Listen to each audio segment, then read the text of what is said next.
Margaret Hayes stood behind the counter of her small-town diner, wiping down the same spot she'd cleaned 3 times already. At 62, her hands moved with the practiced efficiency of someone who'd spent 4 decades serving coffee and comfort to strangers. The morning sun filtered through the dusty windows, casting long shadows across the checkered floor. She'd bought this place 30 years ago with money from her divorce settlement, turning heartbreak into hash browns and devastation into daily specials. The bell above the door chimed, and Margaret glanced up without much interest. Another customer, another order, another day in the endless stream of days that had become her life. But when she looked up, her practiced smile faltered. The man who ducked through the doorway stood at least 6'5", with shoulders that seemed to fill the entire frame. His weathered cowboy hat brushed the top of the doorway, and his boots, worn but well kept, announced each step with a solid thud against the linoleum. He chose the corner booth, the one that caught the best light in the morning, and Margaret found herself smoothing her apron before walking over. Up close, she could see the lines around his eyes, the silver threading through his dark beard, the calluses on his hands as he removed his hat and set it carefully on the seat beside him. He was around her age, maybe a bit older, with eyes the color of storm clouds. "Coffee?" she asked, her voice steadier than she felt. "Please," he said, and his voice was like distant thunder, gentle but powerful. "And whatever you recommend?" "I've been driving since yesterday and I could use a good meal." Margaret brought him the breakfast special without asking twice. As she set down the plate, he looked up at her with such directness that she nearly dropped the fork. "Thank you, ma'am. I'm James, by the way. James Patterson." "Margaret," she replied, then caught herself. She didn't usually give her name to customers. "Been on the road long?" "All my life, feels like," he said, picking up his fork. "Worked ranches from Montana to Texas. Never stayed anywhere too long.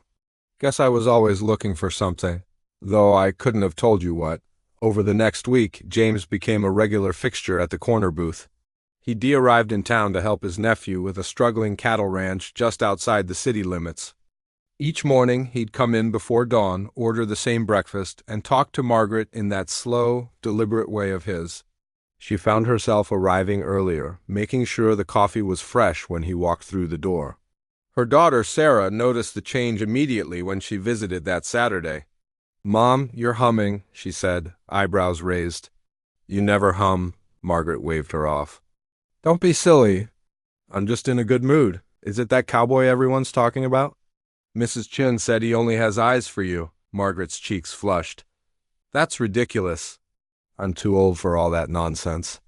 Love, romance, so that's for young people. My time for that passed long ago." But even as she said the words, she felt their hollowness.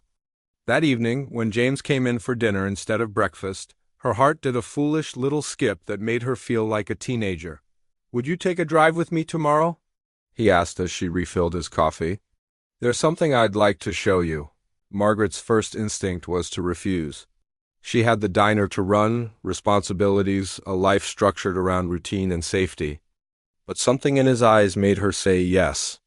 The next day, they drove out to the old Miller Ranch, abandoned for years, where wildflowers had reclaimed the fields in explosions of purple and gold.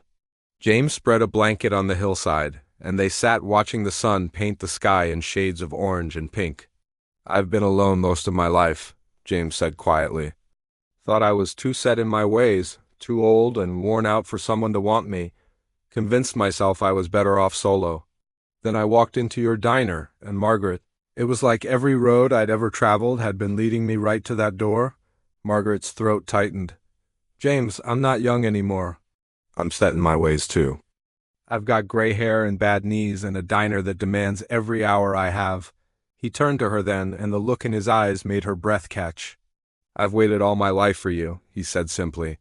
"I don't care about gray hair or bad knees. I care about the way you make coffee like it's an art form. The way you remember how everyone takes their eggs.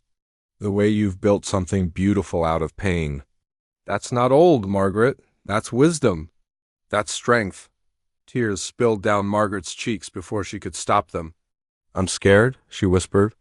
"Me too," he admitted, "but I'm more scared of walking away and spending the rest of my life wondering what if—" Margaret looked out at the wildflowers, thinking about seeds that lay dormant for years before the right conditions brought them to life.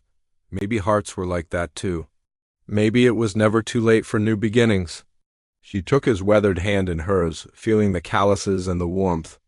I guess we're doing this then.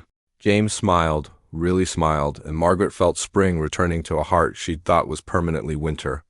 Sometimes the best chapters are written last, she thought. Sometimes the longest wait leads to the sweetest arrival.